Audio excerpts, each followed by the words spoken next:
আমরা ঘর থেকে বেরিয়ে গেছি, আমরা যুদ্ধ করেছি, দেশ স্বাধীন হয়েছে। এর মধ্যে অনেক রকম কথা আছে। হ্যাঁ, এটা ডিসেম্বর মাসে কেন ইন্ডিয়া অ্যাটাক করলো পাকিস্তানকে, কেন 16ই ডিসেম্বর এই স্বাধীনতা ঘোষণা হলো, এবং এই সারেন্ডারের মধ্যে দিয়ে ওসমানী সাহেবকে আমাদের যে সর্বাধিনায়ক তাকে কেন সিলেটের দিকে পাঠানো হলো, তার প্লেনে কেন গুলি মারা হলো। হ্যাঁ, তাকে ছাড়া কোনো আমাদের ইস্ট পাকিস্তান আমাদের তখন কোনো ইয়েদের ছাড়া এটা সারেন্ডারটা করানো হলো, নেতৃত্ব ছাড়া কেন? এই সবই একটা কনস্পিরেসি। এখন এই 14 বছর পরে সেগুলো আমরা রিয়েলাইজ করি। আমাদের ভুল হয়েছে স্বাধীনতার পরে ক্ষমতা শেখ মুজিবুর রহমানের কাছে দিয়ে দেয়া। তখন আমাদের কাছে অস্ত্র, কিন্তু আমরা যুদ্ধ করেছিলাম আর্মি অফিসারদের নেতৃত্বে। এই 11টা সেক্টর ওয়াইজ যেটা হলো তেলিয়াপাড়ায় যে প্ল্যানিংটা হলো। আওয়ামী লীগের তো কোনো প্ল্যান ছিল না মুক্তিযুদ্ধে, আওয়ামী লীগের কোনো ইচ্ছাও ছিল না। আওয়ামী লীগ রাজনীতি করেছে, তারপরে সব দৌড়ে পালিয়েছে ইন্ডিয়া। এইবারে যেমন পালানো সব। আর শেখ সাহেব উনি বেশ ওনার ওই চুরুট আর ওনার ওই লেপ তোষক আর আলওয়ার নিয়ে উনি চলে গেলেন পাকিস্তান। আমরা কোথায় যাব, কি করব, কোনো ঠিক ঠিকানা নেই। কিন্তু সেই যখন ফেরত আসলো, তবে আমরা যুদ্ধটা করেছিলাম তাকে সামনে রেখে। এই 9 মাস আমাদেরকে প্রত্যেকটা ব্রিফিংয়ে বলা হতো, হ্যাঁ, শেখ মুজিবুর রহমানের নেতৃত্বে যুদ্ধটা হচ্ছে। দেশ স্বাধীন হওয়ার পর উনি আসলেন, ইলিগেলি উনি নিজে ক্ষমতা দখল করলেন। তখন একজন লিখেছিল যে অভিশপ্ত স্বাধীনতা, তার কারণ সে এক শহীদের বাবা, যে স্বাধীনতা চায় নাই, যারা স্বাধীনতার যুদ্ধ করে নাই, তাদের কাছেই আমরা দেশ স্বাধীন করে আমরা ক্ষমতা দিয়ে দিলাম আমাদেরকে পরিচালনা করবার জন্য, এই বাংলাদেশকে বিকশিত করবার জন্য। কিন্তু আমরা খুব তাড়াতাড়ি রিয়ালাইজ করলাম যে 3 বছরের মধ্যেই যখন সব কিছুর কোথায় গণতন্ত্র, কোথায় স্বাধীনতা, কোথায় সার্বভৌমত্ব, কোনোটারই কোনো ঠিক ঠিকানা নেই, এবং তার পতন হলো। তারপরে যে আমাদেরকে সাধারণ মানুষ থেকে আমাদেরকে যোদ্ধা বানিয়েছিল শহীদ প্রেসিডেন্ট জিয়াউর রহমান, উনি আবার এই 71-এর মতন আবার উনি ক্ষমতায় আসেন বলে জনগণ এবং সিপাহী বিপ্লবের মাধ্যমে সে আবার ক্ষমতা করলেন। উনি দেখেন খুব কম টাইম পেয়েছিলেন, 3 বছর 3.5 বছর এই দেশটাকে পরিচালনা করবার। কিন্তু ওনার যে দূরদর্শিতা, ওনার যে সততা, ওনার যে চলার যেই বেগ, সেই সবের কারণে, ওনার সেই সাকসেসের কারণে ওই অল্প সময়ের মধ্যে সেটার উপরে কিন্তু এখন বাংলাদেশ চলছে। হ্যাঁ, তো উনি যদি টাইম পেতেন, আমরা খুব তাড়াতাড়ি হারালাম ওনাকে, তাহলে আমাদের এই সিঙ্গাপুর হতে, মালয়েশিয়া হতে কোনো অসুবিধা ছিল না। তারপরে ইতিহাস, লুটপাটের ইতিহাস, এরশাদের ইতিহাস। কিন্তু গত 15 বছরে যেটা হলো, আপনার প্রশ্নটার থেকে দূরে সরে যাচ্ছি। প্রশ্নটার ইয়েটা হচ্ছে গিয়ে কি, যে আওয়ামী লীগ যুদ্ধ না করে তারা মুক্তিযুদ্ধের ধারক বাহক হয়ে গেল, এবং প্রকৃত মুক্তিযোদ্ধাদেরকে তারা সরিয়ে রাখলো। এতে যে ক্ষতিটা হয়ে গেল, দেশবাসী জানতে পারল না আসল মুক্তিযুদ্ধের ঘটনা প্রবাহ, এবং মুক্তিযোদ্ধারা বলতে পারল না কোথাও তাদের বীরত্বের কথা, তাদের ত্যাগের কথা, তাদের হারানের কথা।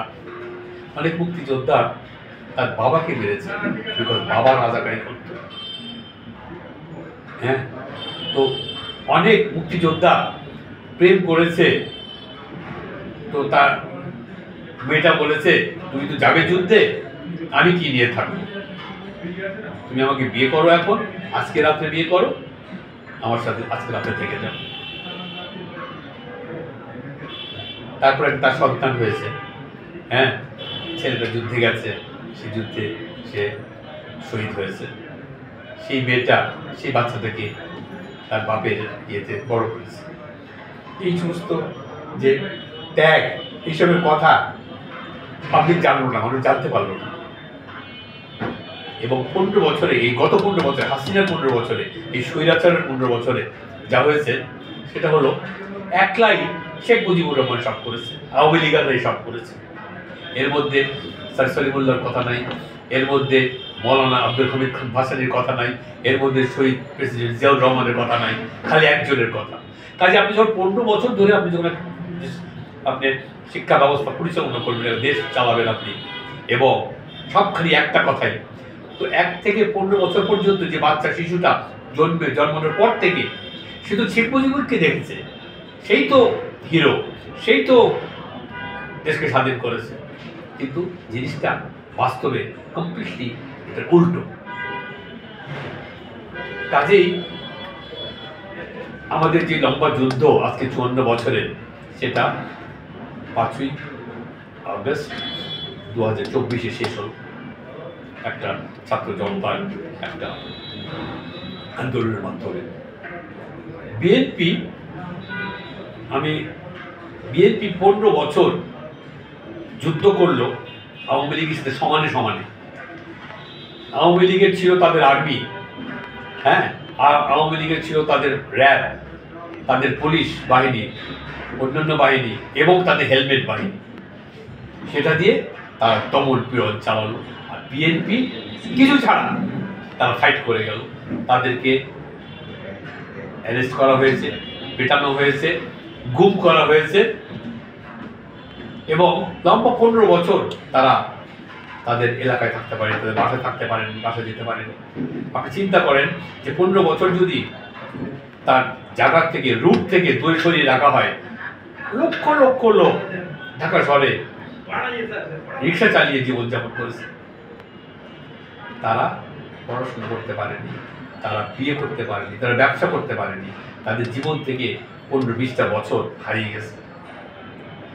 আর কি হয়েছে, আপনাদের মতন যুবকদের কি ক্ষতিটা হয়েছে, আপনারা গত 3টা নির্বাচন আপনারা আপনাদের পছন্দের মানুষকে আপনারা ভোট দিতে পারেননি। তো ভোটেরই দরকার ছিল, তারা রাখেনি। তারা তাদের মতন কাজসাজি করে ভোট নিয়ে গেছে, এই দামির ভোট, এই রাতের অন্ধকারের ভোট, এই সমস্ত। আর কি করেছে, যে দেশটাকে লুট করে, দুর্নীতিগ্রস্ত করে, সে ব্যাগ সব খালি করে, ট্রেজারি খালি করে, সব কিছু খালি করে সে চলে গেছে ইন্ডিয়া। এবং ইন্ডিয়ার সাহায্যে সে আমাদের দেশে আনরেস্ট কন্টিনিউ করাবে, যাতে আমরা নিজে পার্টি না দাঁড়াতে পারি, যেটা ইন্ডিয়া চায়।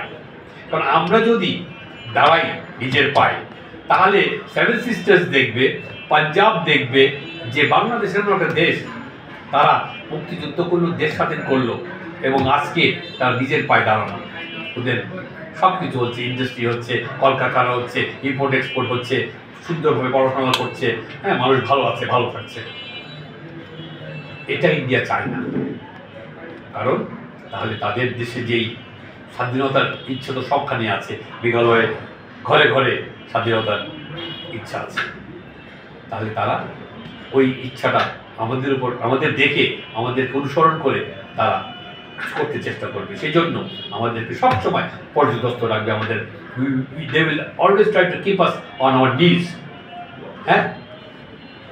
সেই জন্য আমাদের দেশের মানুষকে উদ্বুদ্ধ করে একটা নির্বাচনের দিকে যেতে হবে, যে নির্বাচন ফেব্রুয়ারিতে হওয়ার কথা। জানি না হবে কিনা, তবে এর বিরুদ্ধে যদি ষড়যন্ত্র হয়, যারা ষড়যন্ত্র করবে তারা রেহাই পাবে না। আমি ডিটেলসে গেলাম না, কিন্তু সবার এটা এই নির্বাচনটা দিয়ে খেয়াল রাখতে হবে। I don't care, I am not speaking about any particular party. একটা নির্বাচন হতে হবে, একটা স্থিতিশীল সরকার এই দেশে আসতে হবে, সে এসে তারপরে এই দেশটাকে পরিচালনা করবে। আর আমরা যেই একটা গর্তের মধ্যে আছি, কোনো মতে professor Yunus has kept things alive, কিন্তু এই দেশকে একদিকে নিয়ে যেতে হলে একটা শক্ত সামর্থ্য, স্থিতিশীল একটা সরকার দরকার। সবাইকে নিয়ে সরকারটা গঠন হবে, হ্যাঁ, যেটা অলরেডি বিএনপি ভারপ্রাপ্ত সভাপতি বলেছেন, জাতীয় সরকার একটা হবে করে। আর আওয়ামী লীগ সম্বন্ধে একটা কথা বলি, যে আওয়ামী লীগকে জামাতের মতন, আমরা জামাতকে আমরা সুযোগ দিয়েছিলাম 71-এর পর, পরাজিত একটা শক্তি, যেই শক্তি মানে কোন বই বই উল্টালেই আপনারা পাবেন। এবং এটা এটা যারা আমাদের মতো বৃদ্ধ লোকেরা আছে, হ্যাঁ, তাদের কাছ থেকে শুনবেন যে তারা ৭১ কি করেছে, এবং সেটার সময় তারা একটুও তাদের অনুশোচনা নাই। ঠিক যেরকম দেখেন আওয়ামী লীগের সাথে জামাতের কত বিল। শেখ মুজিবুর রহমান জামাতকে ক্ষমা করে দিল। জামাত ৫ই আগস্টের পর ১ সপ্তাহের মধ্যে তারা বললো যে আমরা আওয়ামী লীগকে ক্ষমা করে দিলাম। এই যে ১৫০০ মানুষ, ২০০০ মানুষ শেখ হাসিনা অকারণে মেরে চলে গেল, সেটা জন্য সে জামাতকে তাকে মাফ করবার। হেলিকপ্টার দিয়ে গুলি তো পাকিস্তানও করে নেই এইভাবে। ৭১ হেলিকপ্টার দিয়ে গুলি, ৬ মাস ৩ বছরের বাচ্চা বারান্দায় দাঁড়িয়ে আছে, গুলি খেয়ে মরে গেল। কতখানি নিষ্ঠুর হতে পারে। এখন বড় বড় কথা বলে। হ্যাঁ, এটা আওয়ামী লীগ আর কোনোদিনও মানুষের সামনে গিয়ে ভোট চাইতে পারবে না। তারা মনে করছে যে ভারত এসে একটা যুদ্ধ ডিক্লেয়ার করে অথবা কোনো একটা মুসিলায় আমাদের দেশে ঢুকে তাদেরকে এসে ক্ষমতায় বসিয়ে দেবে আবার। সেটা হচ্ছে না বাংলাদেশে। আমরা সিকিম না, আমরা ভুটান না, আমরা মুক্তিযুদ্ধের মাধ্যমে দেশটা স্বাধীন হয়েছে। আর আমি মনে করি আমাদের রক্ত, এই যে ৪ কোটি ৫ কোটি যে প্রজন্ম এখন যারা ৩ বছর ৩টা টার্ম ভোট দিতে পারেনি, ৪ কোটি ৫ কোটি, একটা ইমেন্স স্ট্রেংথ এটা একটা বাংলাদেশের জন্য। তারা এই ইন্ডিয়ান আধিপত্য তারা মেনে নেবে না, কোনো মতেই নেবে না। এতে কি হবে? এতে ইন্ডিয়া টুকরো টুকরো হয়ে যাবে। কাজে কোনো ভয় নাই, কোনো চিন্তা নাই, খালি একটা নির্বাচন দরকার। আর মুক্তিযুদ্ধের ইতিহাস এটা লেখালেখি আরো করতে হবে, আরো বলতে হবে মানুষের সত্যি কথা, আরো তুলে ধরতে হবে ৭১-এর কথা।